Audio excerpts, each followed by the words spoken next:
Welcome back, ladies and gentlemen. I'm your host, Farzi, and today we are back with Lode Runner. So, a while back, I did a video called Basic Level Design. And I used the puzzle editor in this game, and I wasn't exactly... happy with how it turned out. So, I figured today's video, we're going to go in depth on how to use the Lode Runner editor, its various functions, and we're going to make a level. Let's get started. So first things first, I did create a sample level, so I will show that to you. Now, right here I call it tutorial level, not the most creative name, but hey. This right here was the end result of the fiddling around I did. And hopefully by the end of this tutorial, you'll be able to make a level similar to this one. This is hopefully what our level is going to look like. Anyways, let's go ahead and start a new puzzle group. So first things first, let's go over the toolbars.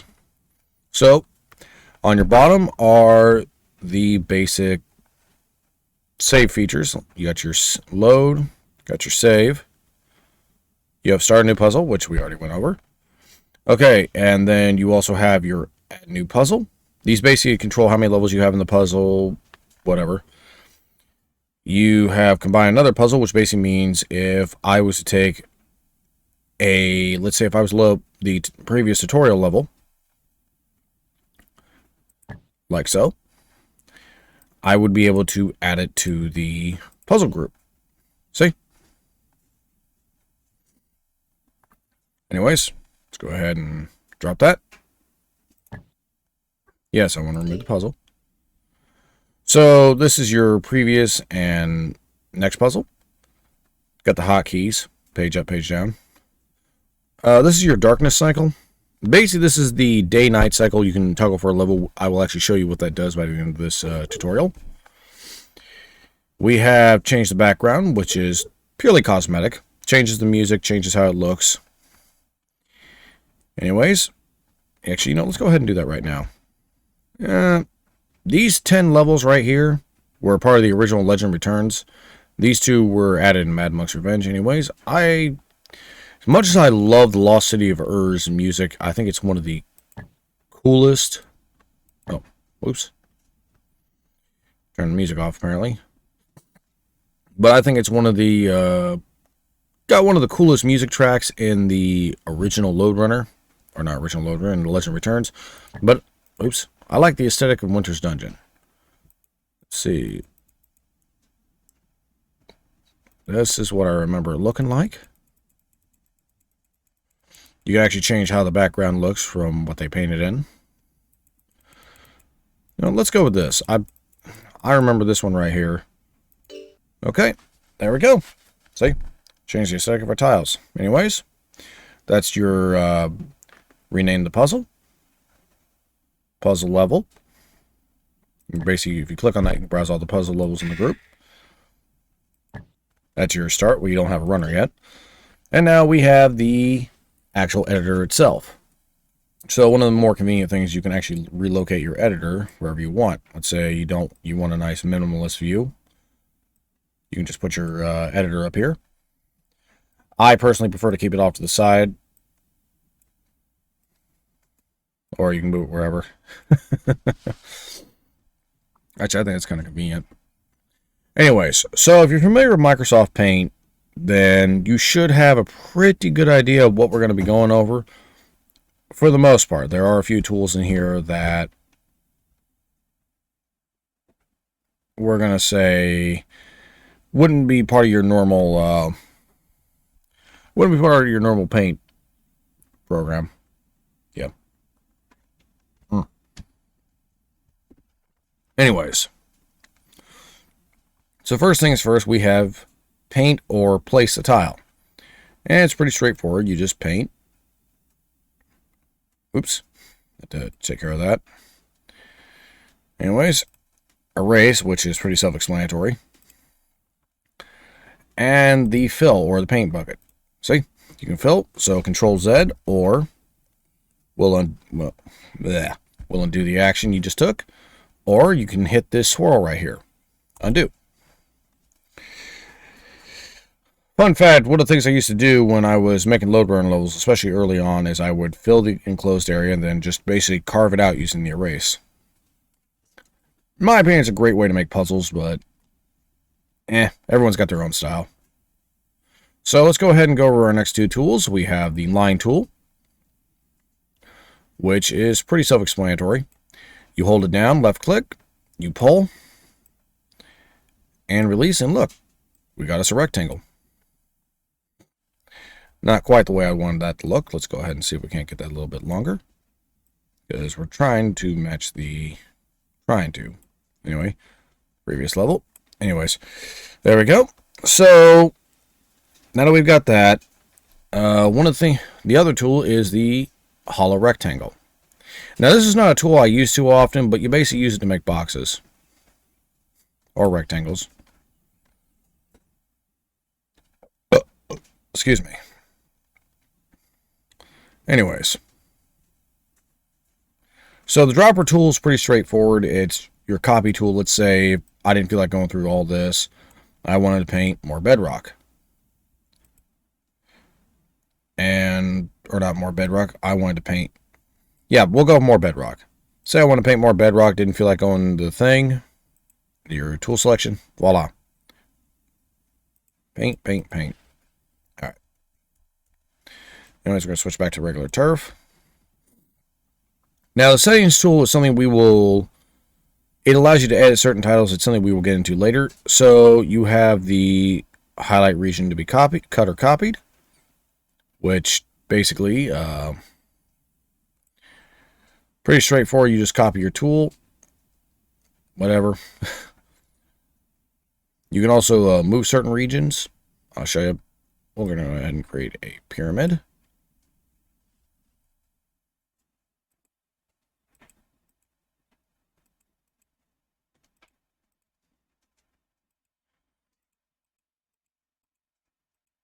Like so. Now. And you can move it wherever. Okay. Let's go ahead and create another pyramid just for the sake of this demonstration. So you have your copy and paste tool, which is pretty self-explanatory. You copy and you paste. Oops. Okay, so this is your flip horizontal and flip vertical, and I will show you what that does in just a moment.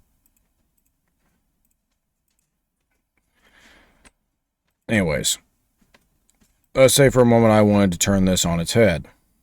I would, oops. Okay, apparently I don't know what I'm doing. Anyway, let's say I want to turn this on the head. I would flip it vertically. See? 1, 2. Now this, I'm not going to be able to turn on its head. It does have limitations, like I can only flip this horizontal. I can't flip it vertically. Anyways, now, in order to actually start a level, you need to place a runner. Now, obviously we can't do anything right now. Don't have any ladder, don't have any gold. We don't even have any monks. So first things first, one of the things I would recommend when designing a level is scale the difficulty.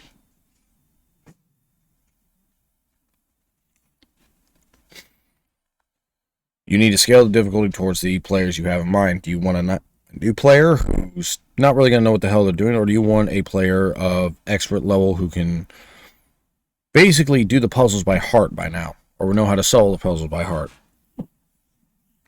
In this case, what I recommend for a level like this is that if you really want to make things just a little bit interesting, first, we're just going to place 2 monks. 1, 2. And secondly, if you want to add a little bit of tension to the level when you're down here, what I would recommend is alternating bedrock and turf. Bedrock, turf. Bedrock, turf. This adds just a little bit of difficulty. Not to the point where if I was to do this as all bedrock, it would be entirely dependent on the player actually getting to the ladder, which we will place in just a moment. Gives the player a little bit of wiggle room for error, but at the same time, they're going to have to hustle. Let's go ahead and get our ladder in.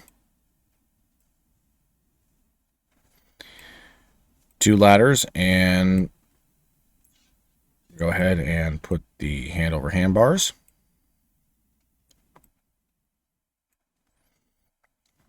So, you need to decide how much gold you want to place. You can hide gold pieces, obviously.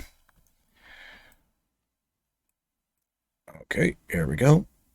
But I think for now, we're just going to stick with a nice, simple,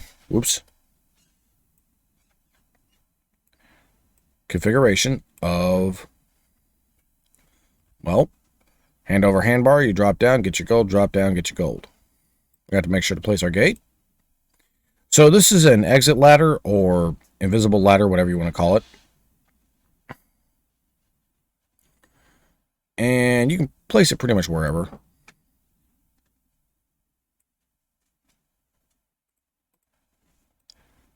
Alright, we're just going to put an exit there. Okay.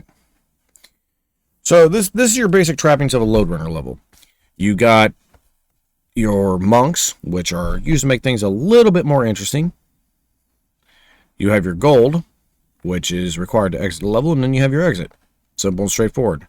Now, let's go ahead and test the level.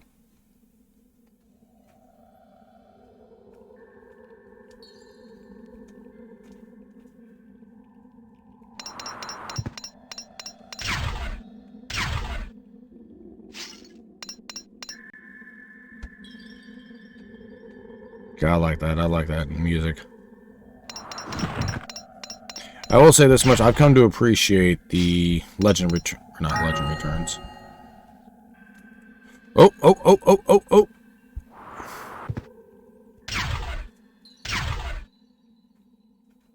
Okay.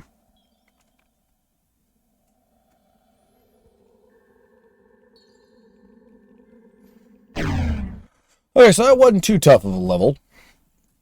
I mean, obviously, the monks are far enough away that by the time they get over to the ladder, that the Lode Runner, that'd be you, can already collect most of the gold and get going. So let's go ahead and make things just a little bit more interesting. I want to place it there. I want to place it there. Oh, we'll just stick with that for now. Anyways, we're going to add our 2 teleporters, transporter exit, transporter, Mad Monk transporter entrance. Means they're the only ones that can use that. No, I'm going to go ahead and move that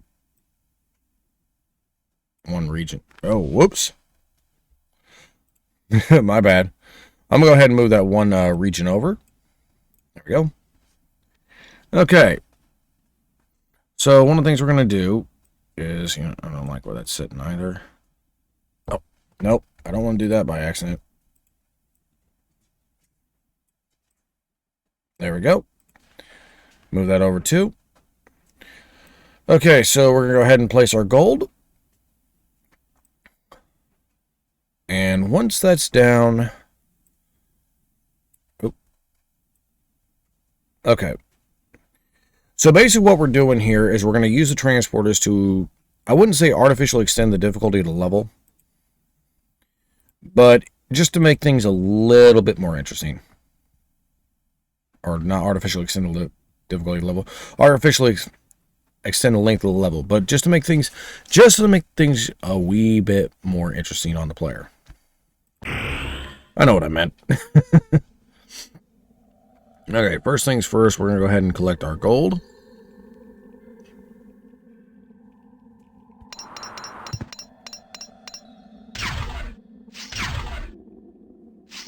Down you go.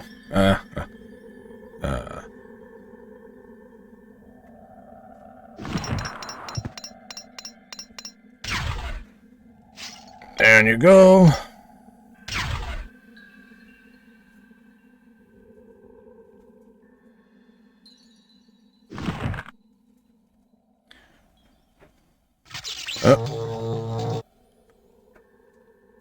That could be a problem. Let's try this teleporter. Okay. So, we've got a wee bit of a problem.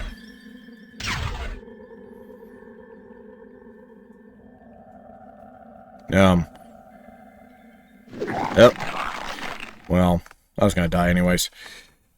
So, as you can see, both teleporters are linked to the same pad. So, we're going to get into that settings tool. So, first things first, your settings tool is the most powerful tool in Lode Runner, or at least in your Lode Runner editor. This allows you to change how certain tiles work, how just all kinds of stuff, like what level your gates go to and whatnot. Anyways, hell, it can even affect the Mad Monks.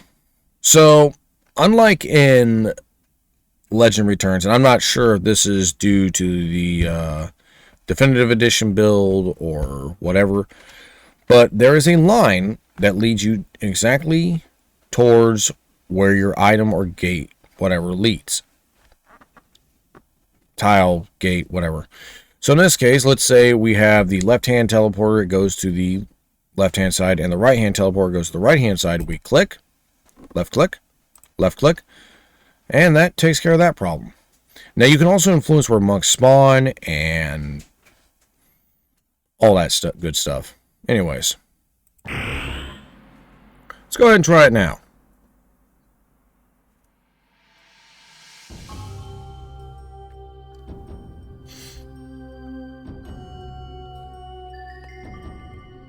I'm going to let the monks call them all the way up here.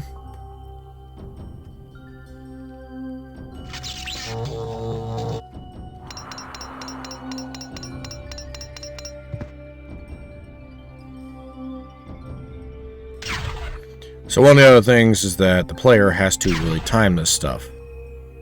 Go, go, go, go.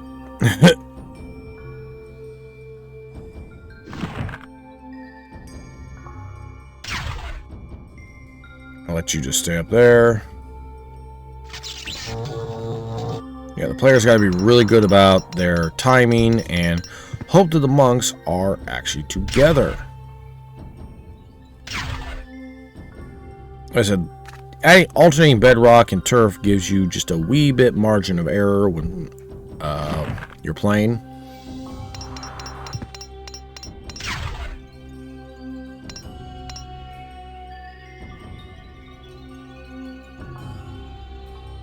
Mad monks are always stealing gold. Oh. Okay. So, our level is now complete. However, at least I feel that there's something missing from it. So,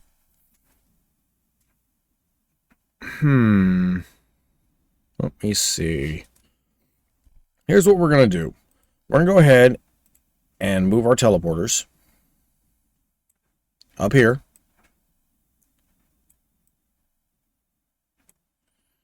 Now we're going to add ladders. Oh, whoops. I still have my selection tool on. So you know what? Let's go ahead and make use of that dropper tool. And we're going to add a little bit of extra. Add a couple extra ladders. Player's got to climb up them in order to get to the teleporters. Now,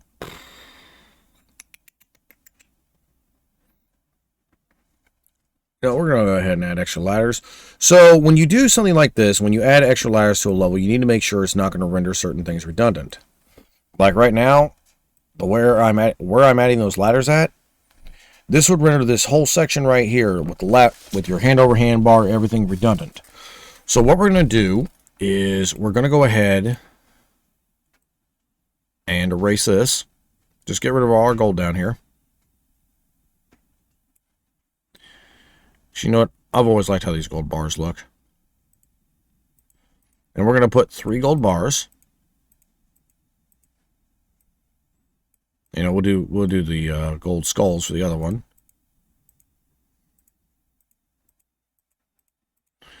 Okay, so basically what this is going to do... Actually, you know what? No? We're going to stick to the gold. We're going to stick to the gold bars. The singles. There we go. So what that's going to do is it's going to have the player climb up the ladder, drop down, climb up the ladder, drop down. Just make it a bit more... Make the player work for the gold a little bit more. Obviously, you still have the two monks down here to deal with. So I think we're also going to go over a couple of the other features while we're at it. So first things first, we're going to add another section right here.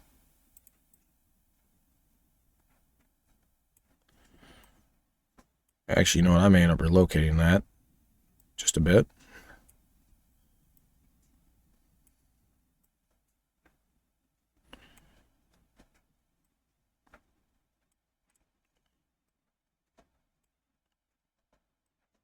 Interesting. Okay. Alright, so we just got rid of that extra ladder. We're going to replace it with over here. So over here, we're going to use this, and I'll show you a few other level design tricks. So let's say for a moment, I wanted to... We'll say we're going to add 3 extra layers here. Let's say for a moment that you or I or anyone else wanted to make things just a bit more challenging on the player when it came to gathering gold. So one of the classic ways to do that is when you do layers like this to have certain parts to have what's called trapdoor turf or false ground trapdoor turf, whatever you want to call it. So while at times this will narrow down what routes you have to take, at the same time, it makes the player think. So we're going to go ahead and place, we'll say 3 gold pieces right here, 2 right here, and 1 right here. I know smart money would have me basically having the trapdoor turf here. So what this does, like I said, it forces the player to think a little bit about where they're going, because they'll know it's there. They'll grab their gold, go over, grab the gold, go over. This is how I've always found it works. So let's see.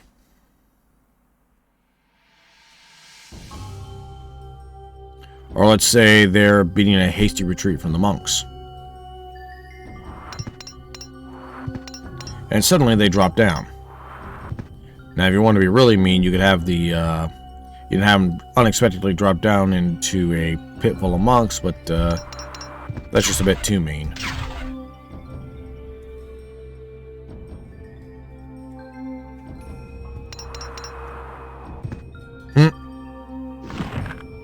That was awesome. I'm not gonna lie. And you know it was close to closing. Okay, so...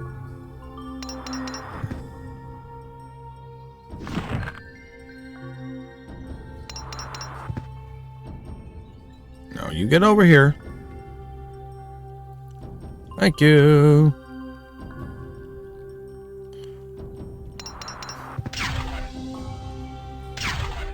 Okay. So... we've got that.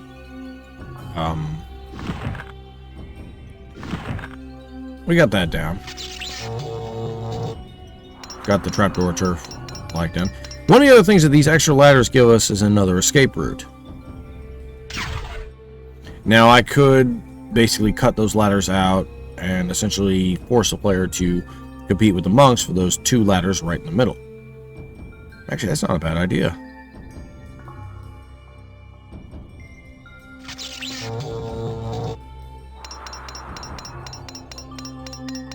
Okay, so we've got our gate.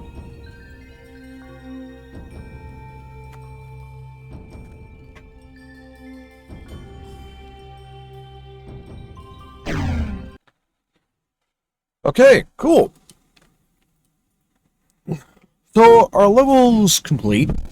Actually, hold on. I'm actually going to move this teleporter over here and add another gold piece. So, we've got our level down. We know how to set the settings up, but I can't help but think that there's something we're missing. Okay. So what we're going to do is we're going to set up a couple of monk spawns. And we'll have Tweedledee and Tweedledum spawn in both gates. Actually, I think we're going to add 2 extra monks. One right behind the player, and... okay, that's just mean. And we'll put 2 up here.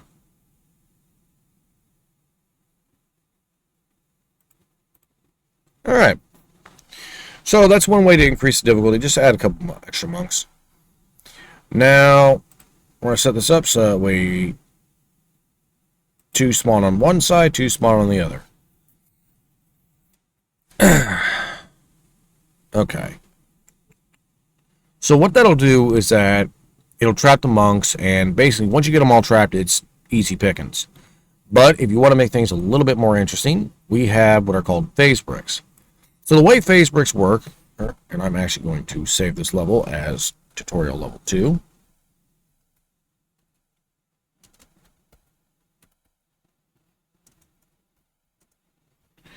Yeah, I know, the most creative level, huh? Or most creative name. So what phase bricks essentially do is, we're going to load it and I'll show you. This is a puzzle set I made with some friends. The way phase bricks work is that they phase out in a certain sequence, or according to what sequence you have them in. Let's say, no. Yeah, I remember. That's the level I was feeling just a wee bit mean in. Okay, we'll use this one. This is actually one where I was experimenting to see just how much having phase bricks that would go in sequence and out of sequence, or would repeat themselves in a certain order, would actually make traversing the level. How difficult it would. I know what I meant. So we got our gas can. Oh! Well, that was a... yeah. Okay. So you gotta really time this stuff. Okay, go, go, go.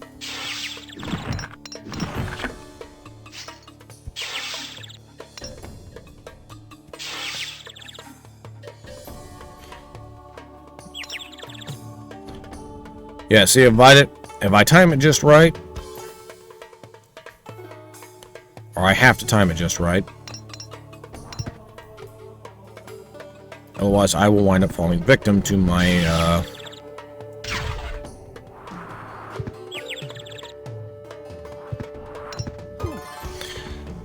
falling victim to my own level design.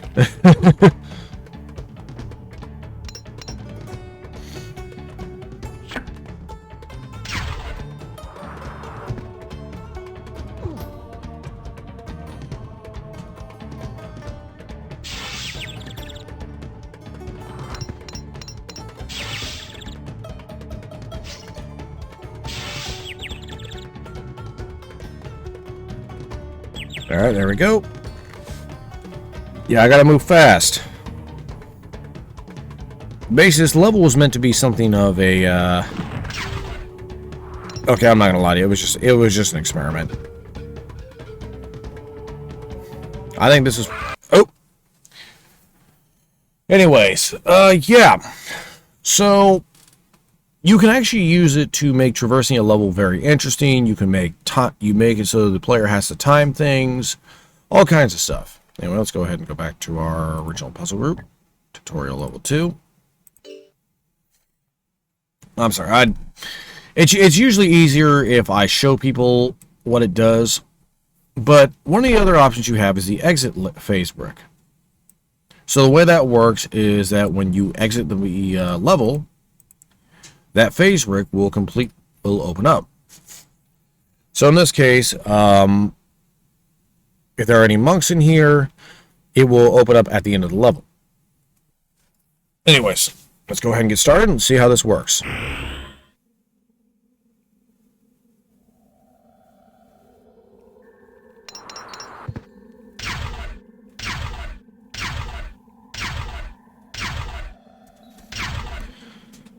That'll give you something to worry about.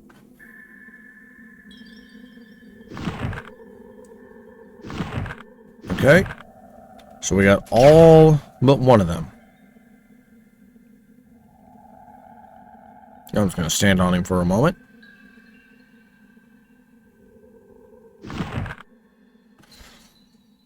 So now, what seems to be easy pickings, in reality, is about to get very interesting very quick.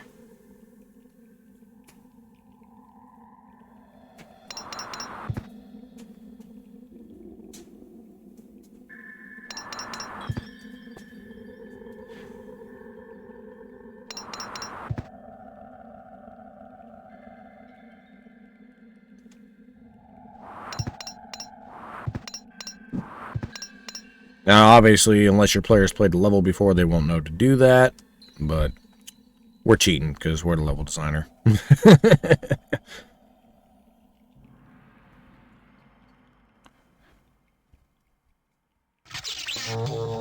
remember at one point in time, the tiles would actually affect how the ladders and stuff would look too. Like actually, I think they do right now.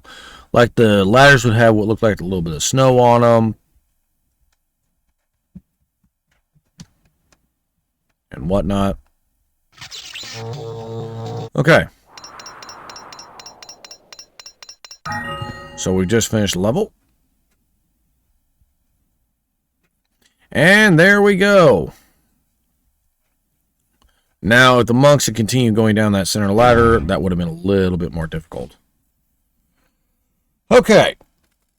So, we got that down. Now, one of the other things you can do in the event you want to make things a little bit more interesting is that you can add a gate. Honestly, I liked how the gold gate looked. Or orange gate. Whatever you want to call it. This means the player would need a tool to essentially get up there. Or to open the gate. Whatever.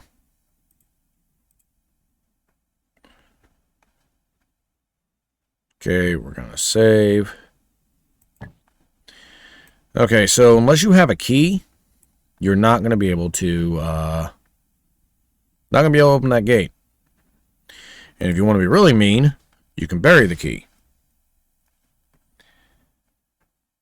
You can bury gold pieces, you can bury key. Hell, you can even bury monks.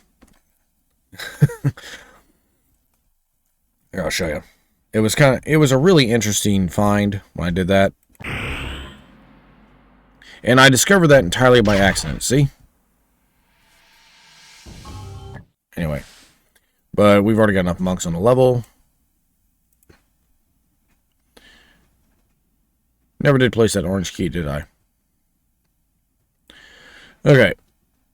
So we're going to go ahead and place our orange key. Yeah, we'll put him right there. And the player will essentially have to, unless they didn't come across it. Well, actually, no. This would actually be a good time to demonstrate the day-night cycle. So, oh, no. We're going to switch this to night. We're going to leave the key right there. And this is what the day-night cycle does, or darkness mode does. Gives you a very small amount of illumination in certain areas. And this means you can't really track where the monks are.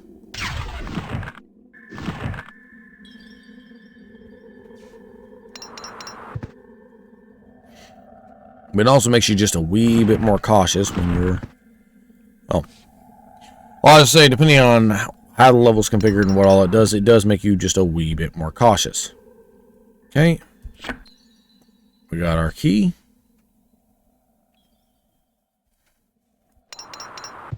Gold.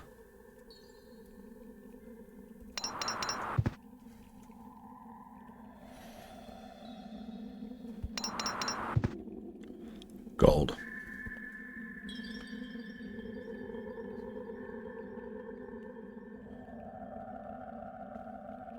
Honestly, I could have swore at one point in time that was a little bit, that was a lot smaller, but it's been a while since I played any levels that, made use of that feature.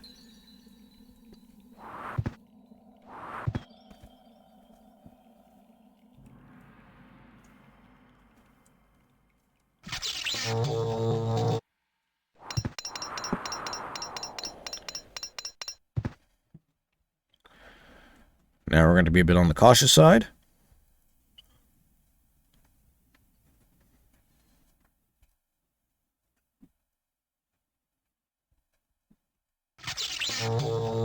Alright, we're about to have monks on our bungholes. No jelly.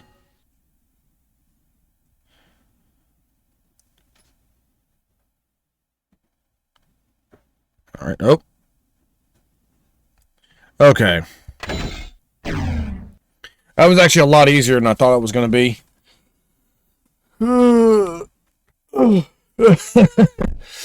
But yeah, that's how the exit phase bricks work. That's how darkness mode works. Just experiment. Play around with different functions. See what you can create. Anyway, I have been Farzy, and I will see you all next time. Peace.